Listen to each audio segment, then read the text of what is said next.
भगवान की जय। प्यारे कृष्ण कन्हैया लाल की जय। श्री वराह पुराण अध्याय 174 से कल 173 तक पूरे हो गए थे। ब्राह्मण प्रेत संवाद, संगम महिमा तथा वामन पूजा की विधि। भगवान वराह कहते हैं, वसुंधरे, त्रिवेणी संगम से संबंधित एक दूसरा प्रसंग सुनो। पूर्व समय में यहीं महानाम वन में उत्तम व्रत का पालन करने वाला एक महानाम संज्ञक योगाभ्यासी ब्राह्मण भी रहता था। एक बार तीर्थ यात्रा के विचार से उसने मथुरा की यात्रा की। मार्ग में उसे 5 विकराल प्रेत मिले। उनसे ब्राह्मण ने पूछा, अत्यंत भयंकर रूप वाले आप लोग कौन हैं तथा आप लोगों का ऐसा बीभत्स रूप किस कर्म से हुआ है? अब प्रथम प्रेत बोला, हम लोग प्रेत हैं और हमारे नाम क्रमशः पर्युषित, सूचीमुख, शीघ्रक, रोधक और लेखक हैं। इनमें से मैं तो स्वयं स्वादिष्ट भोजन करता हूँ और बासी अन्न ब्राह्मण को दिया करता था। इनमें से मैं तो स्वयं स्वादिष्ट भोजन करता और बासी अन्न ब्राह्मण को दिया करता था, इसी कारण मेरा नाम पर्युषित पड़ा है।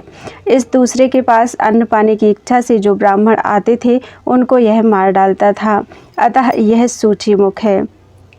तीसरे के पास देने की शक्ति थी, किंतु जब कोई ब्राह्मण इससे याचना करने आता तो यह कहीं अन्यत्र चला जाता, अतः लोग इसे शीघ्रक कहते हैं। चौथा मांगने के डर से ही अकेले सदा उद्विग्न होकर घर में ही बैठा रहता था, अतः इसे रोधक कहा जाता है। जो ब्राह्मण के याचना करने पर मौन होकर सदा बैठ जाता है और पृथ्वी पर रेखा खींचने लगता है, वह हम सभी में अधिक पापी है। उसका अनुगुण नाम लेखक पड़ा है। अभिमान करने से लेखक तथा नीचे मुख करने से रोधक की यह दशा हुई है। शीघ्र अब पंगुत्व का कष्ट भोगता है। सूचीमुख इस समय उपवास करता है। उसकी गर्दन छोटी, ओठ लंबे और पेट बहुत बड़ा है। पाप से ही हमारी ऐसी स्थिति है। विप्र, यदि तुम्हें हमारी इस स्थिति के अतिरिक्त अन्य भी कुछ सुनने की इच्छा हो या पूछना चाहते हो तो पूछो। ब्राह्मण ने कहा, प्रेतो, पृथ्वी के सभी प्राणियों का जीवन आहार पर ही अवलंबित है, अतः मैं जानना चाहता हूँ कि तुम लोगों के आहार क्या हैं। प्रेत बोले, दयालु ब्राह्मण, हमारे जो आहार हैं उन्हें बताता हूँ, सुनो। वे आहार ऐसे हैं जिन्हें सुनकर तुम्हें अत्यंत घृणा होगी। जिन घरों में सफाई नहीं होती, स्त्रियां जहाँ कहीं भी थूक खकार देती हैं और मलमूत्र यत्र तत्र पड़ा रहता है, उन घरों में हम निवास एवं भोजन करते हैं। जहाँ पंचबली नहीं होती, मंत्र नहीं पढ़े जाते, दान धर्म नहीं होता, गुरुजनों की पूजा नहीं होती, भांड इधर उधर बिखरे रहते हैं, जहाँ कहीं भी जूठा अन्न पड़ा रहता है, प्रतिदिन परस्पर लड़ाई ठनी रहती है, ऐसे घरों से हम प्रेत भोजन प्राप्त करते हैं। विप्रवर, तुम तपस्या के महान धनी पुरुष हो, हम तुमसे पूछना चाहते हैं, मनुष्य को ऐसा कौन सा काम करना चाहिए जिससे उसे प्रेत ना होना पड़े? तुम उसे हमें बताने की कृपा करो। ब्राह्मण बोला, एक रात्र, त्रिरात्र, चांद्रायण, कृच्छ, अतिकृच्छ आदि व्रत करने से पवित्र हुए मनुष्य को प्रेत की योनि नहीं मिलती। जो श्रद्धापूर्वक मिष्ठान्न एवं जल दान करता है, जो सन्यासी का सम्मान करता है, वह प्रेत नहीं होता। 5, 3 अथवा 1 वृक्ष को भी जो नित्य जल से पोंछता है तथा जो संपूर्ण प्राणियों पर दया करता है, वह प्रेत नहीं होता। देवता, अतिथि, गुरु एवं पितरों की नित्य पूजा करने वाला व्यक्ति भी प्रेत नहीं होता। क्रोध पर विजय रखने वाला, परम उदार, सदा संतुष्ट, आसक्ति शून्य, क्षमाशील और दानी व्यक्ति प्रेत नहीं हो सकता। जो व्यक्ति शुक्ल तथा कृष्ण पक्ष की एकादशी का व्रत करता है तथा सप्तमी एवं चतुर्दशी तिथियों को उपवास करता है, वह भी प्रेत नहीं होता। गौ, ब्राह्मण, तीर्थ, पर्वत, नदियों तथा देवताओं को जो नित्य नमस्कार करता है, उसे प्रेत की योनि नहीं मिलती। पर जो मनुष्य सदा पाखंड करता है, मदिरा पीता है और चरित्रहीन तथा मांसाहारी है, उसे प्रेत होना पड़ता है। जो व्यक्ति दूसरे का धन हड़प लेता है तथा शुल्क अर्थात धन लेकर कन्या बेचता है, वह प्रेत होता है। जो अपने निर्दोष माता पिता, भाई बहन, स्त्री अथवा पुत्र का परित्याग कर देता है, वह भी प्रेत होता है। इसी प्रकार गो, ब्राह्मण, हत्यारे, कृतघ्न तथा भूमि और कन्या अपहारी पापी व्यक्ति भी प्रेत होते हैं। प्रेतों प्रेतों ने पूछा, जो मूर्खतावश सदा अधर्म तथा विरुद्ध कर्म करते हैं, ऐसे पापी व्यक्तियों के प्रेतत्व मुक्ति के उपाय क्या हैं? आप यह बताने की कृपा करें। ब्राह्मण ने कहा, महाभागो, बहुत पहले राजा मानधाता के इसी प्रकार प्रश्न पूछने पर वशिष्ठ जी ने उन्हें इसका उपदेश किया था। यह पुण्यमय प्रसंग प्रेतों को मुक्त कर उन्हें उत्तम गति प्रदान करता है। भाद्रपद मास के शुक्ल पक्ष में श्रवण नक्षत्र से युक्त द्वादशी में किए गए दान, हवन और स्नान ये सभी लाख गुना फल प्रदान करते हैं। उस दिन सरस्वती संगम में स्नान कर भगवान वामन की पूजा कर विधि पूर्वक कमंडलू का दान करें। इस वामन द्वादशी के व्रत से मनुष्य प्रेत नहीं होता और मनवंतर पर्यंत स्वर्ग में निवास करता है। तत्पश्चात वह वेद पारगामी जातिस्मर ब्राह्मण होता है और फिर निरंतर ब्रह्म चिंतन करने से वह मुक्त हो जाता है। उस दिन भगवान के षोडशोपचार पूजन की विधि है। इसके लिए वह आवाहन करते हुए कहे, श्रीपते, आप अपने अंश से सब जगह विराजमान रहते हैं, मुझ पर कृपा करके यहाँ पधारिए और इस स्थान को सुशोभित कीजिए। फिर आप श्रवण नक्षत्र के रूप में साक्षात भगवान ही हैं और आज द्वादशी को आकाश में सुशोभित हैं। अपनी अभिलाषा सिद्धि के लिए मैं आपको नमस्कार करता हूँ। ऐसा कहकर श्रवण नक्षत्र का भी पूजन वंदन करें।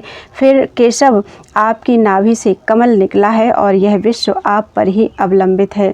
आपको मेरा प्रणाम है। यह कहकर भगवान वामन को स्नान कराए। नारायण, आप निराकार रूप से सर्वत्र विराजते हैं। जगद्योनि, आप सर्वव्यापी, सर्वमय एवं अच्युत हैं। आपको नमस्कार है। यह कहकर चंदन से उसकी पूजा करें। केशव, श्रवण नक्षत्र और द्वादशी तिथि से युक्त इस पुण्यमय अवसर पर मेरी पूजा स्वीकार करने की कृपा कीजिए। यह कहकर पुष्प चढ़ाएं। शंख, चक्र एवं गदा धारण करने वाले भगवान, आप देवताओं के भी आराध्य हैं। यह धूप सेवा में समर्पित है। यह कहकर धूप दे। दीपक समर्पण करने के लिए कहे, अच्युत, आनंद, अनंत, गोविंद तथा वासुदेव आदि नामों को अलंकृत करने वाले प्रभु, आपके लिए नमस्कार है। आपकी कृपा से इस तेज द्वारा यह विस्तृत अखिल विश्व नष्ट ना होकर सदा प्रकाश प्राप्त करता रहे। नैवेद्य अर्पण करते हुए कहे, भक्तों की याचना पूर्ण करने वाले भगवान, आप तेज का रूप धारण करके सर्वत्र व्याप्त हैं। आपके लिए नमस्कार है। प्रभु, आप अदिति के गर्भ में आकर भूमंडल पर पधार चुके हैं। आपने अपने 3 पगों से अखिल लोक को नाप लिया है और बलि का शासन समाप्त किया था। आपको मेरा नमस्कार है।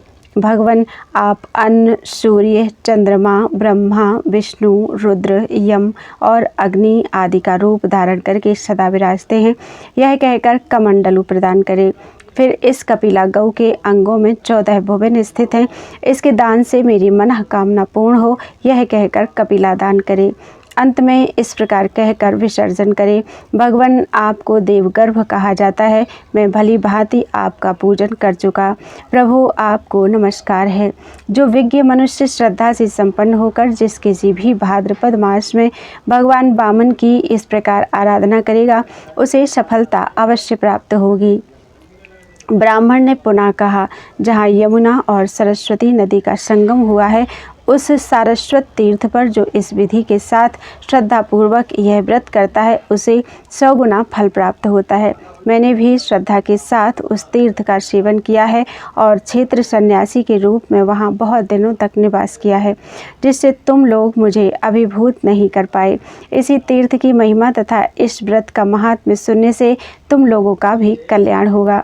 भगवान बराह कहते हैं, वसुंधरे, वह ब्राह्मण इस प्रकार कह ही रहा था कि आकाश में दुंदुभियाँ बज उठी और पुष्प वृष्टि होने लगी। साथ ही उन प्रेतों को लेने के लिए चारों ओर विमान आकर खड़े हो गए। देवदूत ने प्रेतों से कहा, इस ब्राह्मण के साथ वार्तालाप करने, पुण्यमय चरित्र सुनने तथा तीर्थ की महिमा का श्रवण करने से अब तुम लोग प्रेत योनि से मुक्त हो गए। अतः प्रयत्नपूर्वक संत पुरुष के साथ संभाषण करना चाहिए। इस प्रकार देव तीर्थ में अभिषेक करने तथा सरस्वती संगम के पुण्य संपर्क मात्र से उन दुरात्मा प्रेतों को अक्षय स्वर्ग प्राप्त हो गया और उस तीर्थ की महिमा के श्रवण मात्र से वे मुक्ति के भागी हो गए। तब से यह स्थान पिशाच तीर्थ के नाम से विख्यात हुआ। उन पांचों प्रेतों को मुक्ति देने वाला यह प्रसंग संपूर्ण धर्मों का तिलक है। जो परम भक्ति के साथ तत्परता पूर्वक इस चरित्र को पढ़ता है अथवा सुनता है तथा इस पर श्रद्धा करता है, वह भी प्रेत नहीं होता। बोलो वृंदावन बिहारी लाल की जय। ब्राह्मण कुमारी की मुक्ति। भगवान बराह कहते हैं, देवी अब कृष्ण मानसी गंगा से संबंधित एक दूसरा प्रसंग सुनो। एक समय श्री कृष्ण द्वैपायन मुनि ने मथुरा में एक दिव्य आश्रम बनाकर 12 वर्षों तक यमुना की धारा में नियम पूर्वक अवगाहन का नियम किया। अतः वहाँ चातुर्मास्य के लिए अनेक वेद तत्वज्ञ एवं उत्तम व्रतों के पालन करने वाले मुनियों का आना जाना बना रहता था। वे उनसे श्रौत स्मार्त पुराण आदि की अनेक शंकाएं पूछते और मुनि उनकी शंका का निराकरण करते।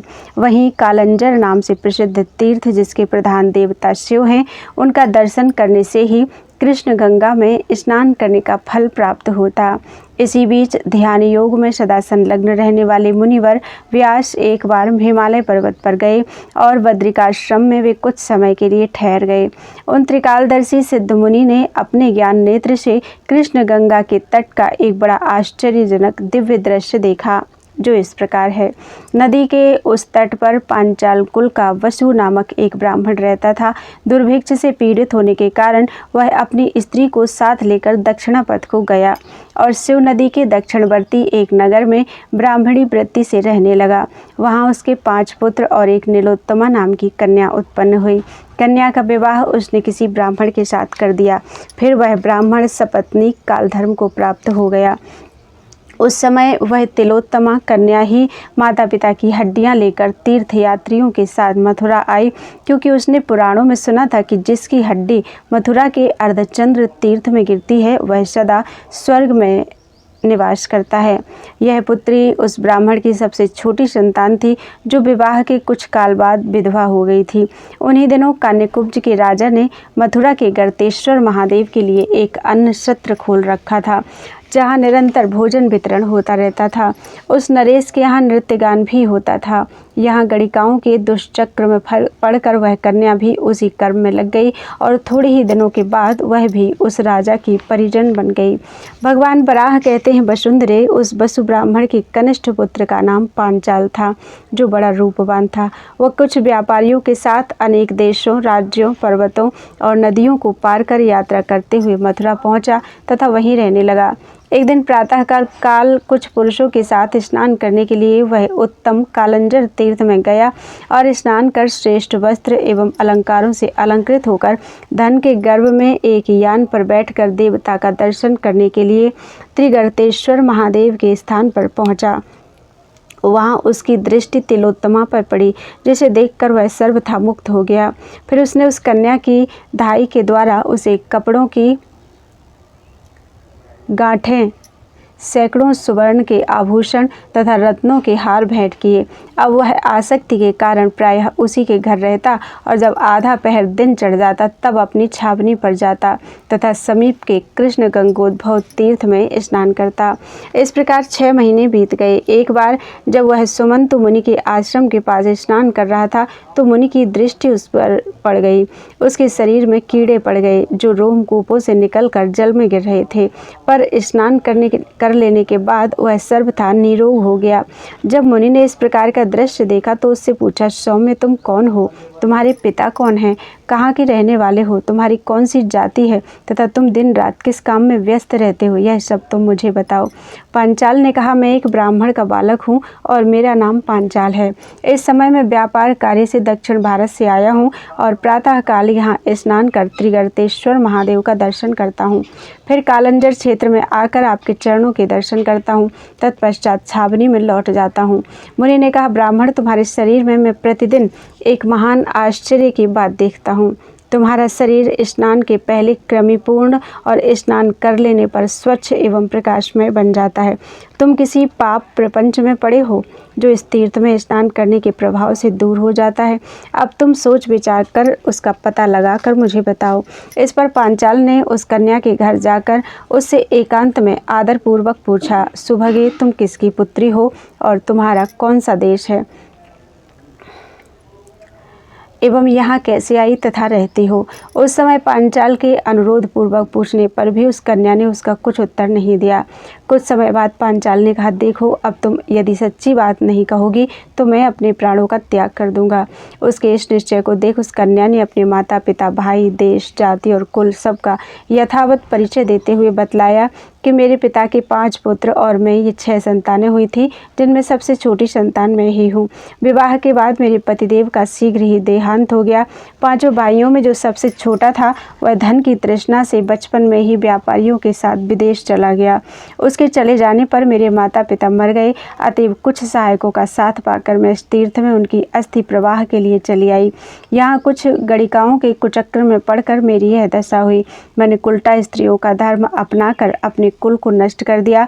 यही नहीं, मातृ, पितृ और पति इन तीनों कुलों की 21 पीढ़ियों को घोर नरक में गिरा दिया। इस प्रसंग को सुनकर पांचाल को तो मूर्छा आ गई और वह भूमि पर गिर पड़ा। वहां उपस्थित स्त्रियां दीन बदना उस ब्राह्मण कुमारी को समझा बुझाकर पांचाल के चारों ओर खड़ी हो गई और फिर अनेक प्रकार के उपायों का प्रयोग कर उन सबों ने उसकी मूर्छा को दूर किया।